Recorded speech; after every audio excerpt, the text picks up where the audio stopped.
What is up, Dino Crew, and welcome to a brand new episode of Dynamite Harry's Gaming Thoughts. You know what to do, let's smash that like target of 25 likes. Leave a comment, let me know your thoughts on today's content, and also subscribe. We're aiming for 1.8k subscribers, and we're talking about, in FC26, are EA finally going to listen to us? In the screen, you're seeing some Ultimate Team gameplay.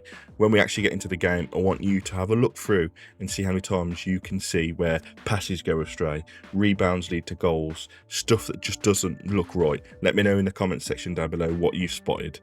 Now, one of the biggest points I'm going to raise before I get into it is look at the card variety, look at the content, the different colours. We don't need it every other week. We don't need new promos. Let cold cards be fun again. Let the market be, the market for some time. I think we got to December and there's only 3 gold cards that were worth over 100k. Theo Hernandez, Mbappe, and one more that I can't quite remember. Let's not let the game get to that point. It should be fun to use gold cards up until, really December time, Team of the Year time. It should be fun to use these gold cards, but it isn't, because every other week we've got a new promo that just kills the market and kills these gold cards.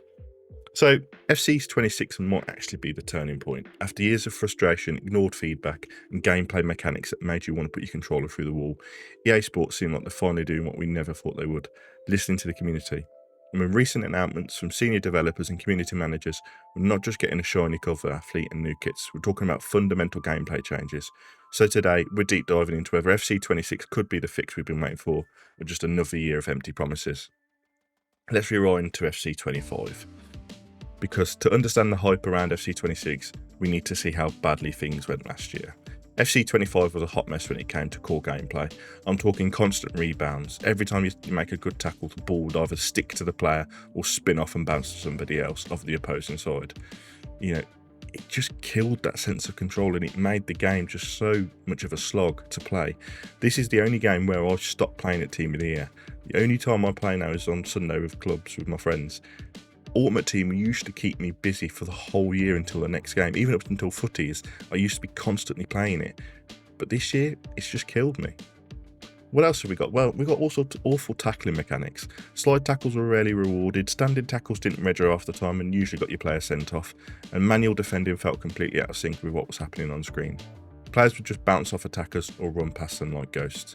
And the sort of strength, hold-up build play, stronger players wouldn't even bother trying to hold the ball up. They'd just let the other player tackle the ball off them. Women players seem to be stronger than men players. I had Van Dijk early in this game, and I was getting pushed off the ball by Matty, and it's like, hang on a second, what's going on here? Passing, let's not even go there. It felt like you were playing in treacle. Even 5-yard passes had a delay, and trying to switch a player felt like you were watching your nan boot the ball across the pitch. The input lag, sluggish animations, and slow build-up play made Ultimate Team, Career Mode, Pro Clubs all frustrating. Even fast-paced teams like Liverpool or PSG or Real Madrid felt like little wading through mud. Movement was another killer. Attackers were static. Players didn't make intelligent runs, and even with player instructions, the AI movement felt robotic and stiff. It wasn't slow, it was uninspiring. Combine all that, and FC25 felt like a game where every mechanic was working against you. So what's coming in FC26? What's been announced? And here's where it gets interesting, because for once, the dev team has acknowledged it, not just in patch notes, but in actual developer interviews and community Q&As. We're talking about senior developers openly admitting the rebound issue, recognising the frustration around the defensive mechanics, and promising a more responsive experience across all gameplay modes. According to EA's latest update and early dev comments, the tackling system is getting a full overhaul. That means better collision detection, improved tackling success rate based on player attributes, and most importantly, a stop to the nonsense where attackers keep the ball after you win it. Tackling is supposed to be a reward for good defending, and in FC26, it finally appears that it's going to be the way. The passing engine is also being reworked. One of the biggest complaints was that your passes wouldn't go where you aimed it, although were delayed beyond relief. EA said that they've tuned the passing speed and responsiveness, meaning those quick 1-2s and incisive through balls will actually feel like you're in control again. And the player movement and AI, this is a big one. EA is promising a more dynamic off-the-ball system where attackers make contextual runs based on the space, team tactics, or come short and hold up a player, which would be fantastic, allowing wingers to run off them. If this actually works, it could breathe fresh new life into Ultimate Team, Career Mode, Pro Clubs, making the game flow better and opening up space for more creative play. So what's crazy in all this? Well, EA isn't just dropping these changes in the trailer, they're talking directly to creators, hosting feedback sessions, and actively inviting top players and long-time fans to try early builds. This hasn't happened in a meaningful way since probably FIFA 17. It feels like they've realised constant yearly reskins and broken gameplay won't cut it anymore, especially with competition starting to heat up now. You've even got community managers responding on X about gameplay complaints and actually noting down feedback. For example, the devs admitted in a recent AMA that the pressure meta and overpowered jockey symptoms were a poor animation priority, something they're rebalancing in FC26. They're also working on a balancing pace, so it's no longer just the 90 plus sprint speed players dominating everything. It's subtle, but it shows EA thinking a more simulation studio again, rather than just creating the arcade style spam and microtransactions. Another big thing as well I'd like to address is speed boosts. Can we get rid of that, please? What is the point in that? Doing a step over and then being able to sprint faster than anybody else. Just get rid of it. If a player's quicker, a player's quicker. It shouldn't be any more than that.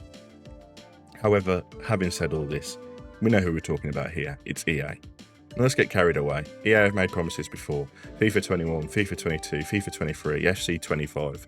They all came with promises of gameplay fixes that are either half-baked or forgotten after launch. So yeah, we've been burned before. It's completely fair to be sceptical. But this time it feels a little bit different. There's transparency, there's accountability, and they're showing the work before release, instead of scrambling with hot fixes after Ultimate Team gets flooded with complaints. Still, it comes down to how they actually feel when you're playing the game. It's easy to talk about the overhaul this and upgrade that, but unless the moment-to-moment gameplay feels sharp and rewarding, it's all just real marketing. So what does this mean for different modes then? Well, these changes won't just affect Ultimate Team either.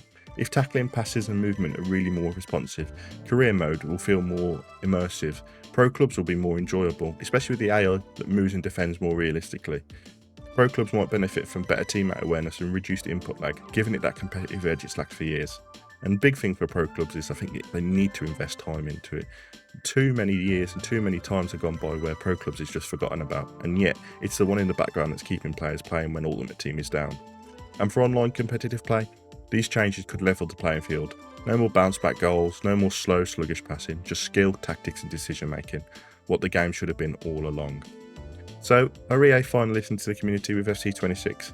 Well, based on what we've seen and heard so far, it looks very much like they are. For the first time in a long time, devs are speaking our language. Tackling is getting fixed, passing is being retuned, player movement is being upgraded. The feedback loop between the community and developers is back. But let's be real, we won't know this year until EA releases the game. And are they just saying this to get the pre-sales up, to get everybody hyped? Who knows? You know, they could genuinely be being honest and saying, this year we're making these changes and we're making the gameplay more for the community. Or knowing EA, are they just going, let's quickly say this and let's quickly say that so, you know, we can get the pre-order bonuses up and running. You know, it's poor, isn't it? You know, we really need to believe EA for once. FC26, could it be the year that FIFA finally makes a comeback, even without the name? Let me know in the comment section down below.